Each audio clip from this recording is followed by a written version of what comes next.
ரம்ஜான் சமயத்துல visa process stop ஆகுமா இல்ல ஸ்லோ ஆகுமான்னு நம்ம ஃபாலோவர் ஒருத்தர் கேட்டிருக்காரு. இத பத்தி நீங்களும் தெரிஞ்சுக்கோங்க. கல்ஃப் கண்ட்ரீஸ்க்கு வேலைக்கு போறது சம்பந்தமா நிறைய விஷயம் தெரிஞ்சுக்க இந்த சேனலை மறக்காம ஃபாலோ பண்ணிக்கோங்க. ரம்ஜான் சமயத்துல விசா ப்ராசஸ் ஸ்லோவாகவும் நடக்கும், ஸ்டாப்பும் ஆகும். எப்போ ஸ்லோ ஆகும்னா, கல்ஃப் கண்ட்ரீஸ்ல விசா ப்ராசஸ் பண்ற ஆஃபீஸஸ்ல ஒரு நாளைக்கு ஆவரேஜா 8 மணி நேரம் நார்மல் டேஸ்ல ஒர்க் பண்ணுவாங்க. ஆனா ரம்ஜான் நோன்பு சமயத்துல ஆவரேஜா ஒரு நாளைக்கு 6 மணி நேரம் தான் ஒர்க் பண்ணுவாங்க. இந்த நோன்பு சமயத்துல மட்டும் இவங்க ஒர்க் பண்ற ஹவர்ஸ் குறையறதுனால விசா ப்ராசஸ் கொஞ்சம் ஸ்லோவா தான் நடக்கும். ஆனா ப்ராசஸ் ஸ்லோவா நடந்தாலும் விசா வந்துட்டு தான் இருக்கும். இது எப்போ ஸ்டாப் ஆகும்னா, ரம்ஜான்ல இருந்து 5 நாளைக்கு முன்னாடி பிளஸ் ரம்ஜான்ல இருந்து 5 நாளைக்கு அப்புறம் மொத்தம் 10 நாளுக்கு மட்டும் விசா ப்ராசஸ் ஸ்டாப் பண்ணிடுவாங்க. இந்த 10 நாள் முடிஞ்சதுக்கு அப்புறம் வழக்கம் போல நார்மலா விசா ப்ராசஸை ஸ்டார்ட் பண்ணிடுவாங்க. என் பேர் நந்தகுமார். நான் ஒரு அப்ராட் ஜாப் கன்சல்டன்ட்.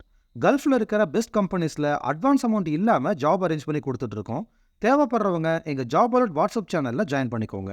லிங்க் இந்த சேனலோட ப்ரொஃபைல்ல இருக்கு. கல்ஃபுக்கு வேலைக்கு போறது சம்பந்தமா எந்த உதவிகள் தேவைப்பட்டாலும் இந்த நம்பருக்கு கால் பண்ணுங்க.